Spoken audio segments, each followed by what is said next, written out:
ముందుగా 2వ వచనం చదువుతూ ఉన్నాను. 9:2. క్రీస్తునందు నిజమే చెప్పుచున్నాను, అబద్ధం ఆడట్లేదు. పరిశుద్ధాత్మయందు నా మనస్సాక్షి నాతో కూడా సాక్ష్యం ఇచ్చుకున్నది. సాధ్యమైన ఎడల దేహ సంబంధులైన నా సహోదరుల కొరకు నేను క్రీస్తు నుండి వేరే శాపగ్రస్తుడనై ఉండగోరుదును.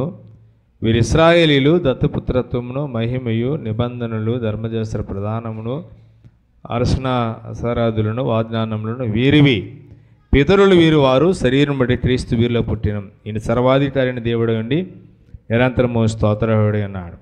అయితే దేవుని మాట తప్పిపోయినట్లు కాదు.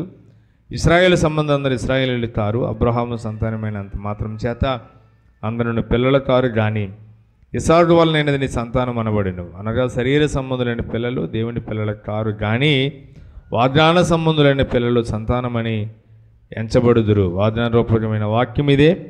మీదటికి సమయమునకు వచ్చేదను, అప్పుడు శారాకు కుమారుడు కలుగును.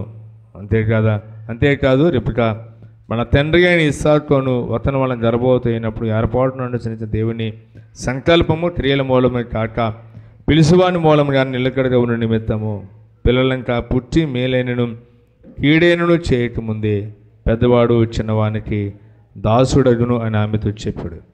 ఇందుకు వచ్చి నేను యాకోబును ప్రేమించితిని, ఏసావును ద్వేషించితిని వ్రాయబడినది. ప్రభువు ఈ లేఖన భాగాలు మనందరి వెనుకల్లో దీవించి ఆశీర్వదించిన గాక. ప్రియులారా, రోమీయులు రాసిన పత్రిక 9వ అధ్యాయం మనం చదువుతూ ఉన్నాం. ఒక ప్రశ్న, యోహాను రాసినటువంటి లేకుంటే బైబిల్ స్టడీలో ఏ సువార్త మనం వింటూ ఉన్నా? బైబిల్ స్టడీలో ఏ సువార్త మనం వింటూ ఉన్నా? యోహాను సువార్త మనం వింటూ ఉన్నాం. వాక్య గుడుగులో యోహాను సువార్త మనం వింటూ ఉన్నాం. గృహగూడులు జరుగుతున్నాయా అమ్మా? జరుగుతున్నాయా? మన ఎవరింటి వద్ద జరిగింది అష్టమండి. రేపు బుధవారం ఎవరింటి గారా? అది ఏసేపు చెప్తారు మరి. రైట్, మీ ఇంటి గారేనా? రెడీయా? 7:30కా? రైట్, 7:30కి ఏసేపు వారి గృహం యొద్ద గృహగూడుకుంటుంది. అందరూ చేరండి. వారం జరుగుతున్నాయి గృహగూడుకులు. ప్రతి ఇంటి గారి జరుగుతూ ఉన్నాయి. పోయిన వారం అక్షయ వారింటి వద్ద జరిగింది. ఈ వారం యోసేపు గారింటి వద్ద జరుగుతుంటే అందరూ చేరి రావాలని ప్రభుపేట మనం చేస్తున్నాం. అపోస్తలుడైన పౌలు రోమీయులు రాసిన పత్రికలో 9వ అధ్యాయంలో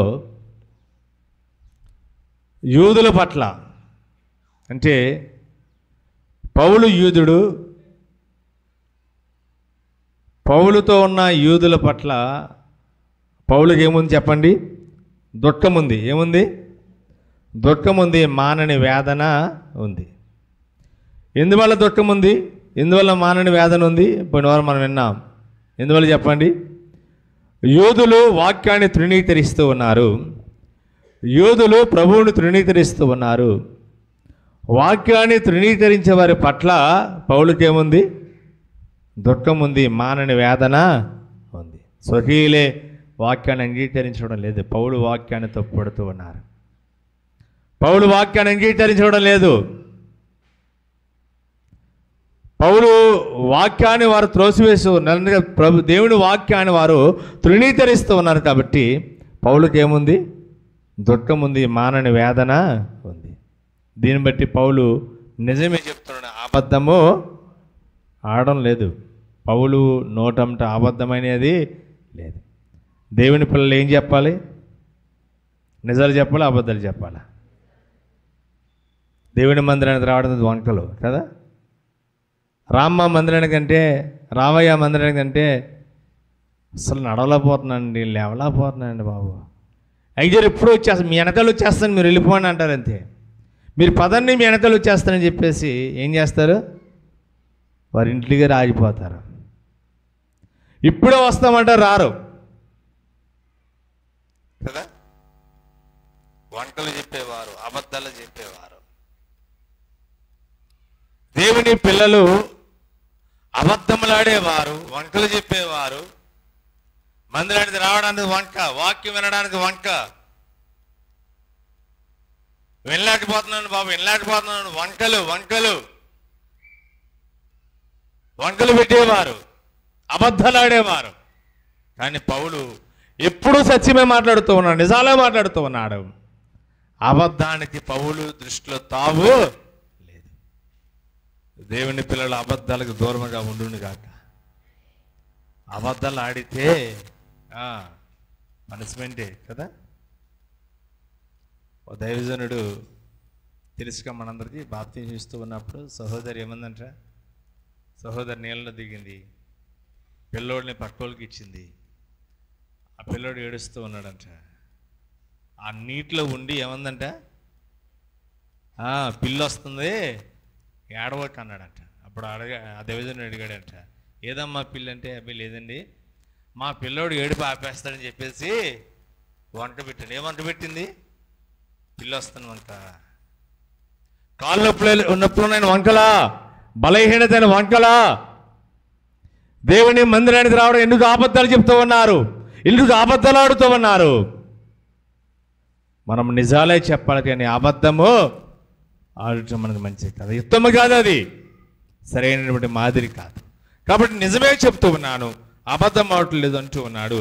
అంటూ ఏమంటూ ఉన్నాడు? 9:3 చదవండి. 9:3 పరిశుద్ధాత్మయందు నా మనస్సాక్షి నాతో కూడా సాక్ష్యం ఇచ్చున్నది, సాధ్యమైన ఎడల దేహ సంబంధులైన సహోదరుల కొరకు నేను క్రీస్తుని వేరే శాపగ్రస్తుని ఉండగోరుదును అన్నాడు. దేహ సంబంధులైన నా సహోదరుల కొరకు అన్నాడు పౌలు. ఆత్మీయమైన సహోదరులు అనలేదాడా? ఆత్మ సంబంధమైన సహోదరులను అనలేదు. వారు ఆత్మీయులు అని చెప్పేసి అతను పదాన్ని వాడలేదు. దేహ సంబంధులైన సహోదరులు, వారు శరీరంతో ఉన్నారు, వారు శరీర ఉద్రేకంగా ఉన్నారు, వారు శరీరంతో ఆరాధన చేస్తూ ఉన్నారు, శరీర ప్రకారంగా వారు నడుస్తూ ఉన్నారు, వారు ప్రవర్తిస్తూ ఉన్నారు. వారు దేహ సంబంధులైన సహోదరులు అని చెప్పేసి వారు దొరికి పౌలు సాక్ష్యం ఇస్తూ ఉన్నాడు. దేహ సంబంధమైన సహోదరులు ఎవరంటే వారు? 4వ వచనం, వీరు ఇశ్రాయేలీయులు అన్నాడు. అంటే ఇశ్రాయేలీలో కూడా ఉన్నారు చెప్పండి, శరీర సంబంధులు ఉన్నారు. అందరూ ఇశ్రాయేలీలు కారు, ఇశ్రాయేల్ సంబంధులు ఇశ్రాయేల్ పిల్లలు కారు. కింద వచనాల్లో మనం చూస్తూ ఉన్నాం, వారు దేహ సంబంధులు, వారు శరీర సంబంధులు, వారు శరీరానుసారమైన మనుషులు. వారు పైకి దేవుడి పిల్లల్ని చెప్పుకుంటూ ఉన్నారు, పైకి వారు ఆరాధన చేస్తూ ఉన్నారు, పైకి మందిరానికి వస్తూ ఉన్నారు, పైకి భక్తి గలవారు ఉంటూ ఉన్నారు, పైకి భక్తిని వారు కోరుకున్నారు. కానీ వారు శరీర సంబంధాలు మాత్రమే. వారు శరీర సంబంధమైన సహోదరుల కొరకు ఏమన్నాడు చదవనమాట, నేను క్రీస్తు, వారు ఏం చెప్తే అలాగే క్రీస్తు నుండి వేరవుతే నా మీద ఏమొస్తుంది? శాపం వస్తుంది. ఎవరంటారన్నమాట? పౌలు. వారు ఏం చెప్తే అదే నేను చేస్తే, వారు ఏం చెప్తే అదే నేను ప్రవర్తిస్తే, వారు ఏం చెప్తే అలాగే నేను చేస్తే ఆ శాపము నా మీదకి వస్తుంది. ఎందువల్లంటే వారు శాపానికి వారు బానిసలైపోయారు. ఈ దినాల్లో దేవుని పిల్లలమైన మనము, ఆత్మ సంబంధులుగా చేర్చబడ్డ మనము, నీతిమంతులై మనము శరీరం ఎలా చెప్తే అలా చేస్తూ ఉన్నామా? లోకం ఏం చెప్పినా చేస్తూ ఉన్నామా? లోక మర్యాదను పాటిస్తూ ఉన్నామా? అలా కదా ఎలా చేయని అని చెప్తే అలాగే చేస్తూ ఉన్నారు ఈ దినాల్లో చాలామంది. పెద్దవారు చెప్తున్నారండి, పెద్దవారు చెప్తున్నారు, ఏం చేయమంటే చెప్పండి. పెద్దవారి మాట వినాలి కదండి. ఏం చేయాలంట? పెద్దవారి మాట వినాలి కదా. ఎవరు పెట్టమన్నారు? మా ముగ్గు పెద్దవారు పెట్టారు, పెట్టమన్నారండి బాబు. పెద్దల మాట వినకపోతే ఏమంటారు వాళ్ళు? పెద్దలు లోపడమని చెప్పి మీరే చెప్తున్నారు కదా, మరి మీరు వినరా? ఏ లోపడాలి, ఏ వినాలి? వరసి ముగ్గు పెట్టండి కదా, అబ్బాయి చేతులు కొబ్బరికాయ పెట్టండి, అమ్మాయి చేతులు కొబ్బరికాయ. ఎవరు చెప్తున్నారు? పెద్దలు చెప్తూ ఉన్నారు. ఇప్పుడు వారి మాట వినాలి కదండి. పెద్దవారితో పాటు వినేవారు కూడా ఏమవుతారు చెప్పండి? వారు శాపం తెచ్చుకుంటారండి. జాగ్రత్త. ఈ దినాల్లో ఈ వాక్యాలు వినబడుతుంటే వణుకు పుడుతుందండి. నిన్న మొన్న కోరమావుల్లో దైవజనులు మాట్లాడుతూ లైవ్ విన్నాను, నేను వెళ్ళక లైవ్ విన్నాను. అతను ఈ వాక్యాలు, ఈ వాగ్దాన రూపమైన వాక్యాలు మాట్లాడుతుంటే క్రీస్తు న్యాయపీఠం అని చెప్పేసరికి అందులో ఏం పుడుతుంది చెప్పండి? భయమేస్తుంది.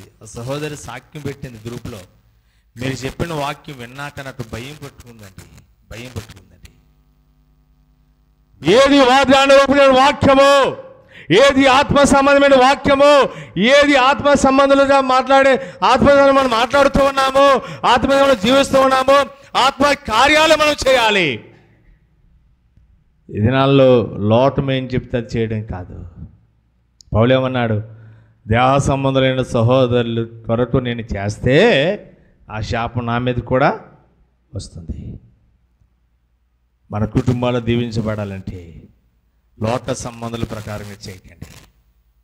ఆత్మ సంబంధులు ఏం బోధిస్తూ ఉన్నారో, ఆత్మ సంబంధులు ఏమి చేయమని చెప్తూ ఉన్నారో అవే మనం చేద్దాం. అవి చేస్తానే మన కుటుంబాల్లో ఏ కార్యాలు చూస్తాం? మనం ఆత్మ కార్యాలు చూస్తాం.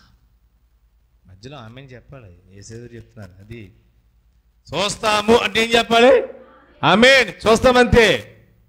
మనం విన్నాం, ఆచార క్రియలను పక్కన పెట్టి ఏం చూడాలి? ఆత్మకార్యాలు.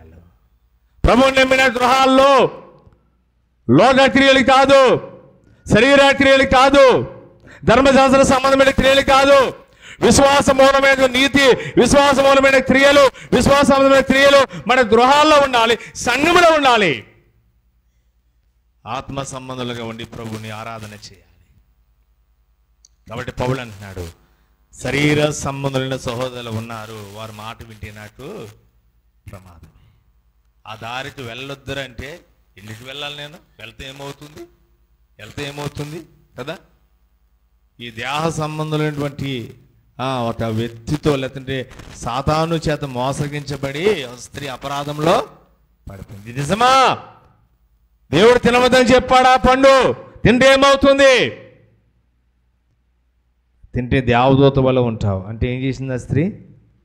నిజంగా దేవదూత వల్ల ఉంటానేమో. ఏం తెచ్చుకుంది? శాపం తెచ్చుకుంది. ఈ దినాల్లో జాగ్రత్త, మెలకువగా ఉండండి. దేహ సంబంధులు ఆత్మ సంబంధులను పాడు చేస్తూ ఉన్నారు.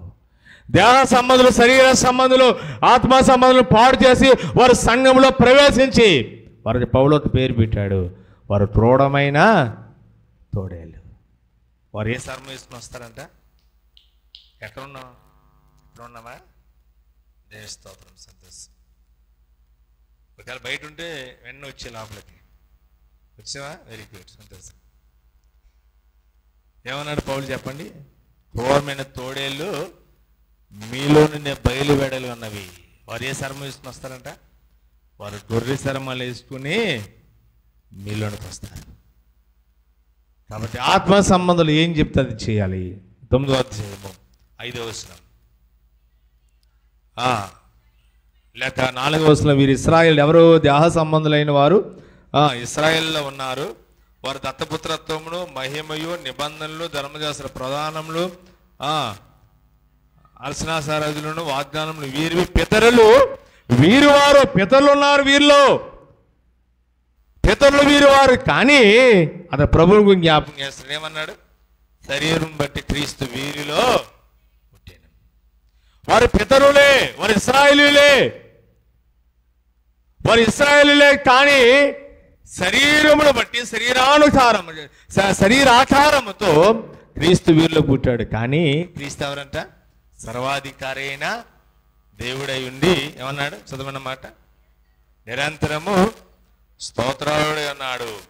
క్రీస్తు ఇశ్రాయేలులో పుట్టాడు, వీరిలో పుట్టాడు. కానీ వారు దేహ సంబంధులు, వారు ధర్మశాస్త్ర సంబంధమైన క్రియలు చొప్పున చేసేవారు. వారిలో నుండి పుట్టిన ఈయన ఎవరంట?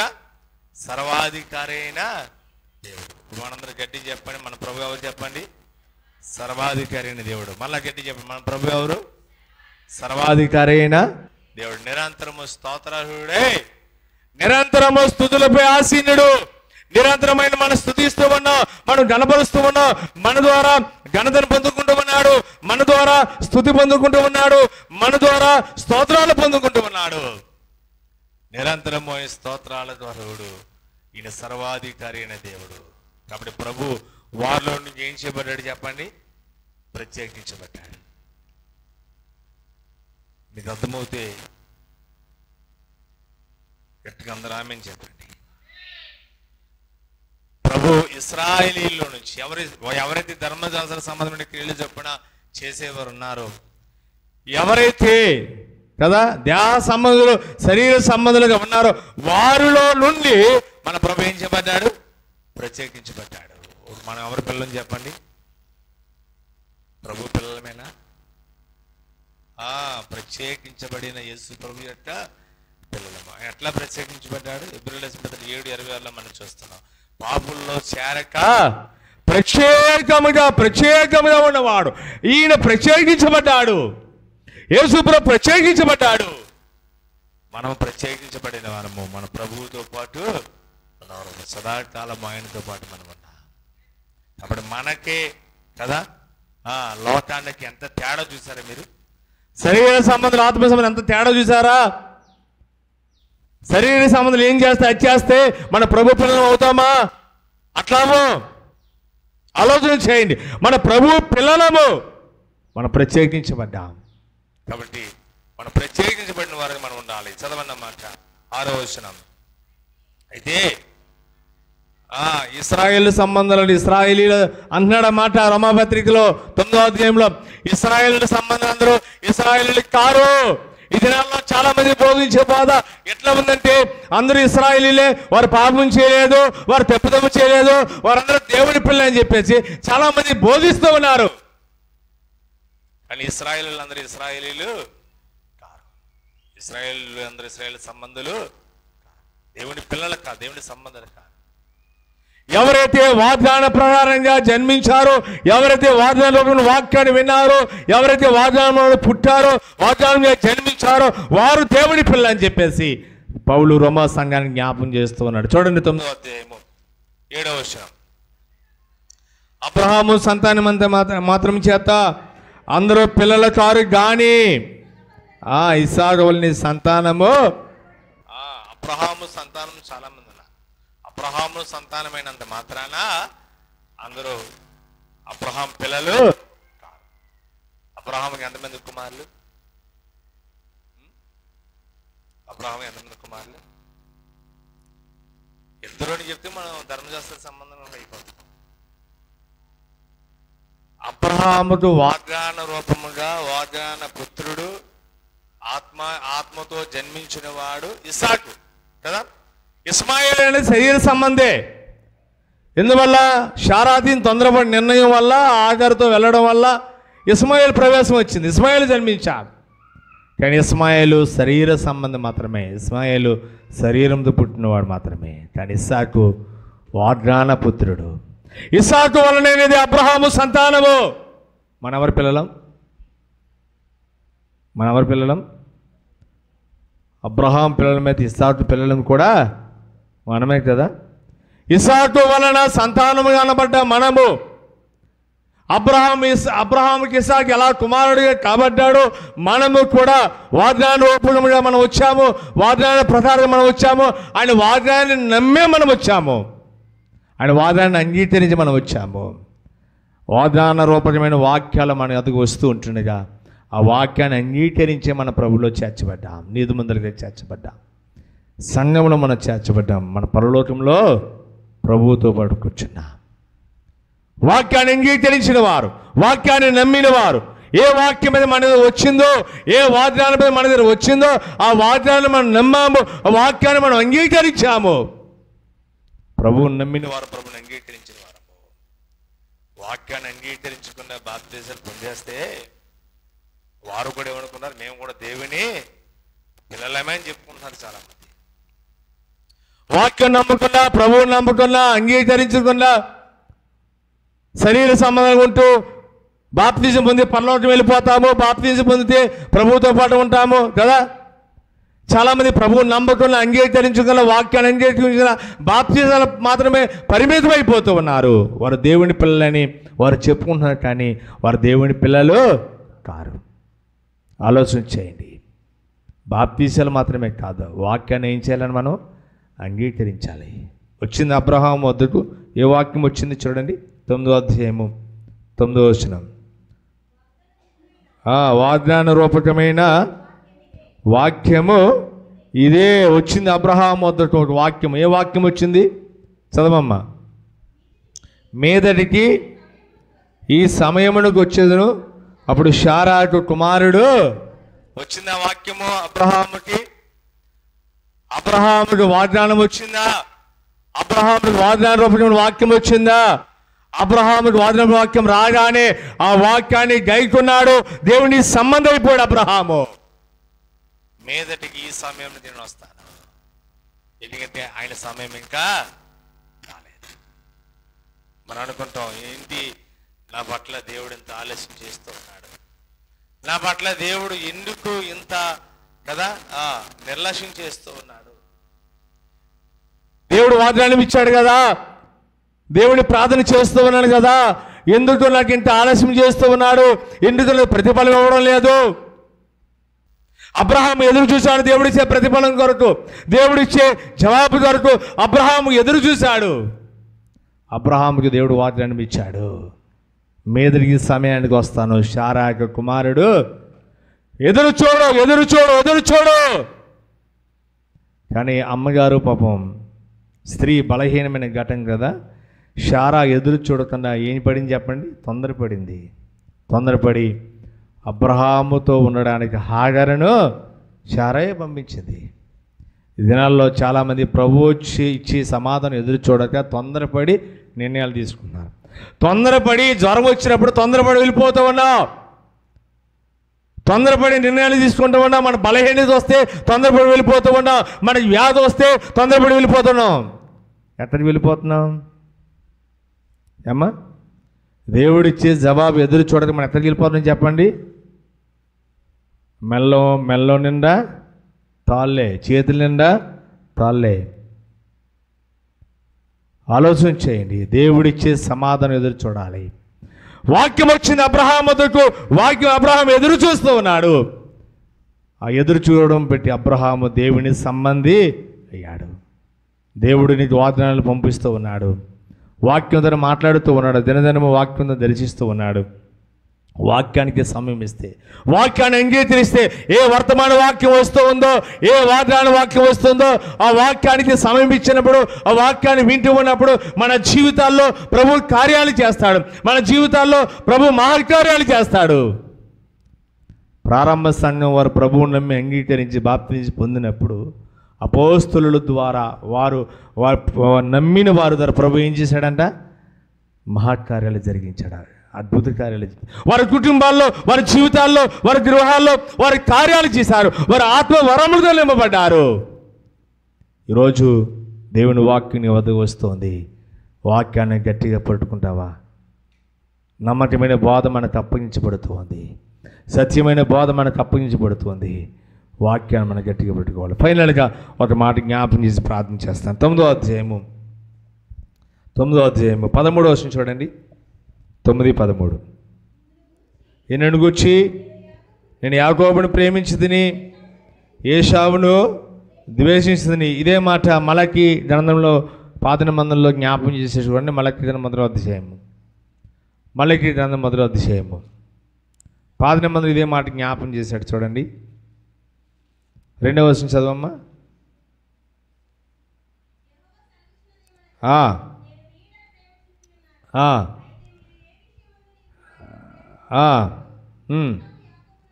ఏశావు యాకోబుకి అన్నగాడా? యాకోబును ప్రేమించదని చాలంతే. నేను యాకోబును ప్రేమించదని ఏశావును ద్వేషించదని అన్నాడు. ఇది తీసుకొని చాలామంది ఏమంటారంటే, ఏశావు కంటే యాకోబు గొప్పవాడు కాడా, ఏశావు కంటే యాకోబు ఉన్నతమైన వాడు కాడా అని చెప్తూ ఉన్నారు. కానీ అతను మనం చూడవలసిన ఒక మంచి విషయం ఏంటంటే, యాకోబును ప్రేమించాడు మన ప్రభు. అంటే ఎందువల్ల యాకోబును ప్రేమించాడు? ఎందువల్ల యాకోబును ప్రేమించాడంటే, యాకోబు దేవుడితో పోరాడి గెలిచి ఇశ్రాయేలుగా మార్చబడ్డాడు. యాకోబు బలిపీఠం కట్టాడు, యాకోబు యెహోవా నామమున ప్రార్థన చేశాడు, యాకోబు ప్రభు కొరకు జీవించాడు కదా. యాకోబుని ప్రేమించిన ప్రభు. కానీ ఏశావు విషయం ఎందుకు జ్ఞాపకం చేశాడంటే, ఏశావుకు యాకోబుకు కంపేర్ చేశాడు. ఎట్లా అంటే, ఒక ఇంటి ఇద్దరు సహోదరులు ఉంటారు కదా, పెద్దవాడు కన్నా చిన్నవాడు చాలా గొప్పవాడు. పెద్దవాడు అల్లగా తిరుగుతున్నాడు, చిన్నవాడేమో దేవుని నమ్మి వాక్యంలో జీవిస్తూ ఉన్నాడని చెప్తూ ఉంటారు. అట్లా యాకోబును యేసోవును కంపేర్ చేసి యాకోబుని ప్రేమించాడు, యేసోవును ద్వేషించాడు. యాకోబు విషయం చెప్పకపోతే యేసోవు రావడానికి, యాకోబు వల్ల యేసోవు వచ్చాడు, అందువల్ల యేసోవును జ్ఞాపకం చేస్తూ ఉన్నాడు. ఈ దినాల్లో మన ప్రభు యాకోబుని ప్రేమించాడంటే యాకోబు ఏం చేశాడు? దేవునితో పిలుగులాట. తెల్లవారు వరకు కూడా ఒక వ్యక్తి ప్రభుతో ఏం చేస్తున్నాడంట? పెనుగులాడుతూ ఉన్నాడంట. ప్రభువా ప్రభువా ప్రభువా పెనుగులాడుతూ ఉన్నాడు, దేవుడితో పోరాడుతూ ఉన్నాడు. యాకోబు దేవుని ప్రణాళికలో ఉన్నాడు, యాకోబు దేవుని ఏర్పాటులో ఉన్నాడు, యాకోబు దేవుని సంకల్పంలో ఉన్నాడు. ఈరోజు నీవు దేవుని ఏర్పాటులో ఉన్నావా? ఈరోజు నువ్వు దేవుని ప్రణాళికలో ఉన్నావా? ఈరోజు దేవుని సంకల్పంలో ఉన్నావా? ప్రభుని ఎరిగిన వారు ఎవరి ఏర్పాట్లో ఉన్నారు చెప్పండి? దేవుని ఏర్పాట్లో. ఆ ఏర్పాటే విశ్వాస సంబంధమైన ఏర్పాటు అన్నాడు కదా మాట. రోమాపత్రిక 9వ అధ్యాయం చూడండి మాట. రోమీయుల రాసిన పత్రిక 9వ అధ్యాయం 12వ వచనం చదవండి. 9:12.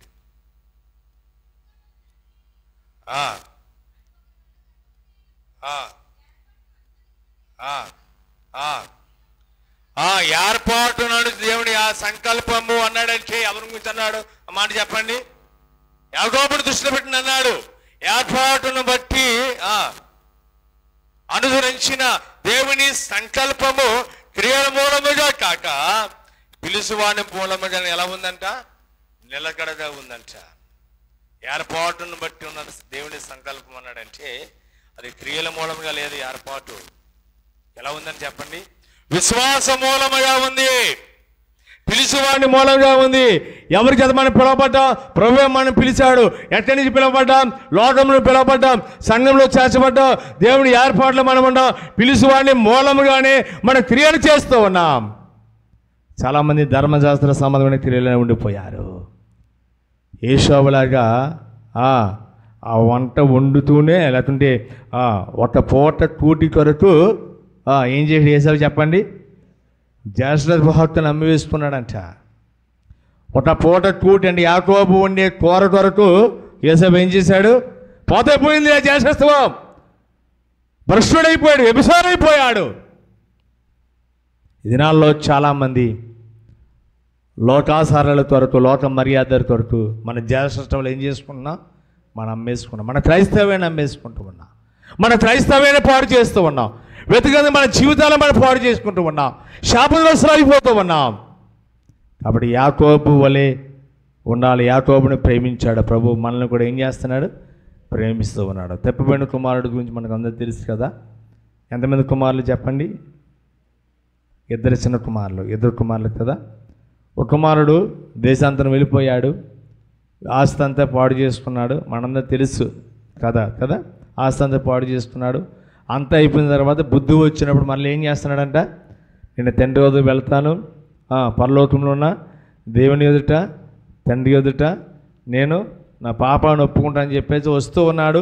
కుమారుడు రాత్రి తండ్రి ఏం చేశాడు?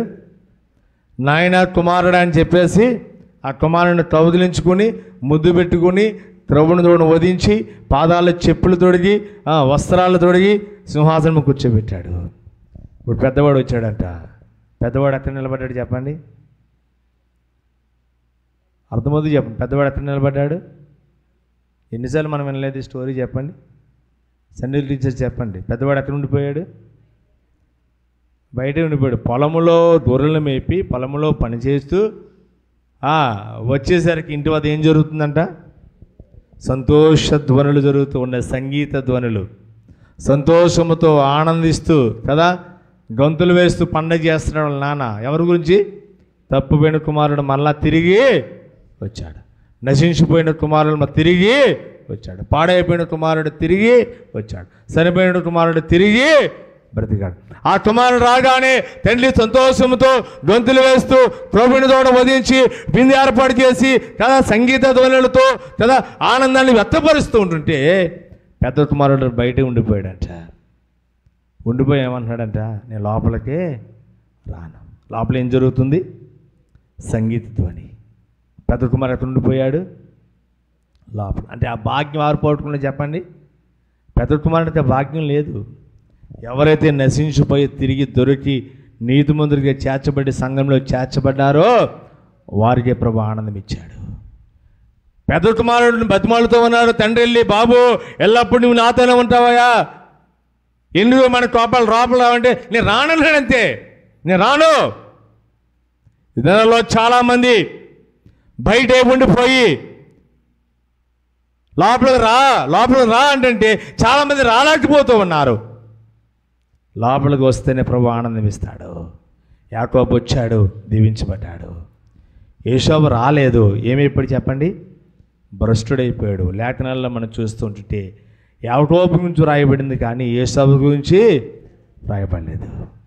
కొత్త నిబంధనలో హెబ్రీయులకు రాసిన పత్రికలో 11వ అధ్యాయంలో యాకోబు గురించి రాయబడింది కానీ యేషోబు ప్రస్తావన కానీ యేషోబు గురించి కానీ రాయబడింది. ఒక మాట రాయబడింది, యేషోబు యాకోబుకు అన్నకాడ. యేషోబును ద్వేషించాను.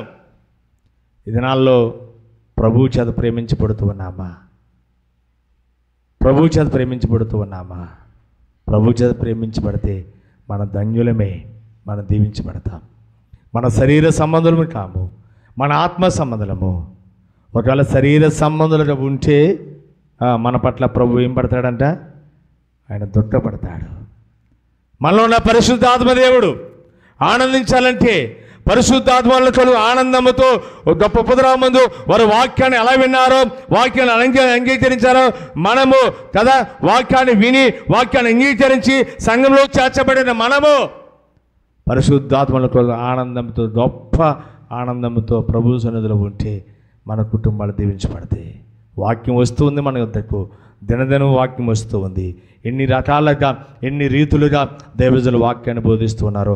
ప్రతిదినం వస్తుంది వాక్యం అనేది కాదా? చెప్పండి, ఎంతమంది ప్రభుతో మాట్లాడుతున్నారు? ప్రతిదినం ఎంతమంది ప్రభుతో మాట్లాడుతున్నారు?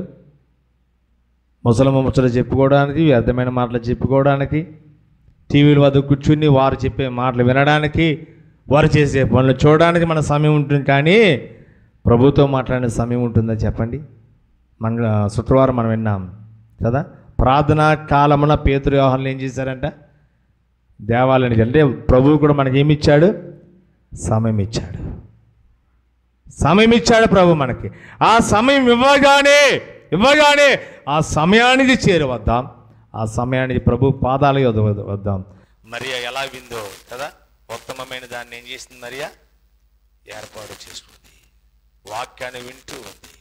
మరియాకు వచ్చిన సమయం మరియా ఉపయోగించుకుంటూ ఉంది. ప్రభు మన సమయం ఇస్తున్నాడా చెప్పండి అమ్మా?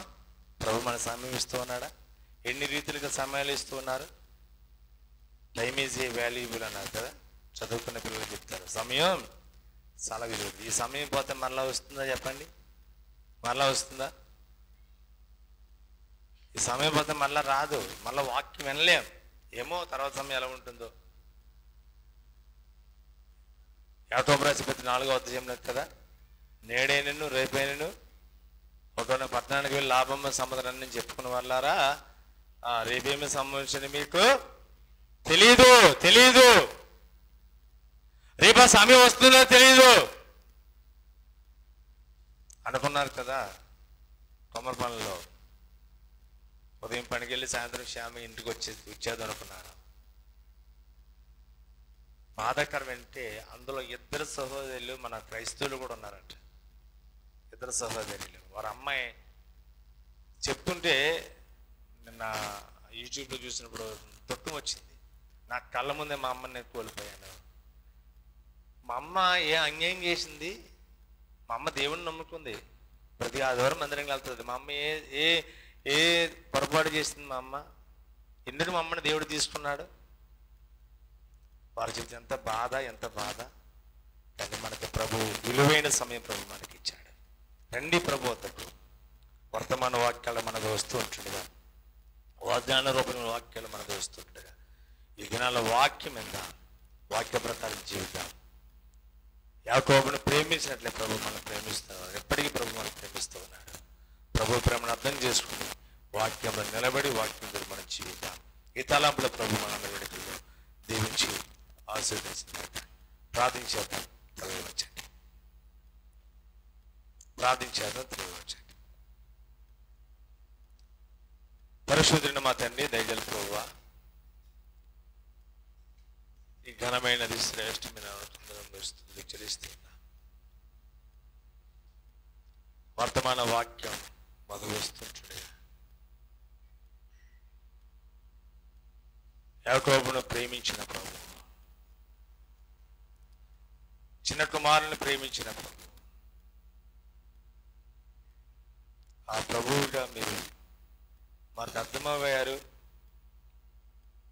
వాక్యాల ద్వారా మీరు మాతో మాట్లాడుతూ ఉన్నారు, స్తుతిస్తూ ఉన్నారు. వాగ్దాన రూపకమైన వాక్యం, వర్తమాన వాక్యాల మధ్య వస్తూ ఉన్నాయి. ఏ వాక్యం మీద మేము వింటూ ఉన్నామో ఆ వాక్యం ద్వారా మా జీవితాల్లో, మా గృహాల్లో మీరు కార్యాలు మీరు జరిగించారు. ప్రతిదినము నీతో మాట్లాడడానికి, ప్రతిదినము నీ వాక్యాలు వినడానికి మీ కృపను గ్రహించమని. మంగళవారం బైబిల్ స్టడీ, శుక్రవారం కోడికలు, బుధవారం గృహ కోడికలు ఘనంలో మీరు జరిగించండి. 29, 30 తారీఖు జరిగే వివాహ కార్యక్రమం, అలాగే ఆ కార్యక్రమం జరిగేటప్పుడు కూడా మయమారది మీద జరిగించండి. దైవజనులు రాబోతూ ఉన్నారు, వారిని ఇక్కడ మా మధ్య క్షేమంగా మీరు తోడుకుంటామని. విన్న వాక్యం అందరూ ఉదయాల మీరు ముద్రించండి. బలహీనులు, హాస్పిటల్లో ఉన్నవారు, మంచం మీద ఉన్నవారు, నడవలేని వాళ్ళు, లేవలేని వారు, చిన్నపిల్ల మొదలుకొని పెద్దవారి వరకు జ్వరాలతో ఉన్నారు, వారందరికీ ప్రార్థన చేస్తూ ప్రతి ఒక్కరిని మీరు జ్ఞాపకం చేసుకున్నామని. ఈ మధ్యాహ్న కాల సమయంలో విన్న వాక్యాన్ని బట్టి స్తుతిస్తూ ఆ వాక్యాన్ని మా హృదయంలో మీరు ముద్రించి పంపించమని వాక్యమైన క్రీస్తు నామములో స్తుతించి ప్రార్థించి వేడుకుంటున్న పరమ తండ్రి, ఆమేన్.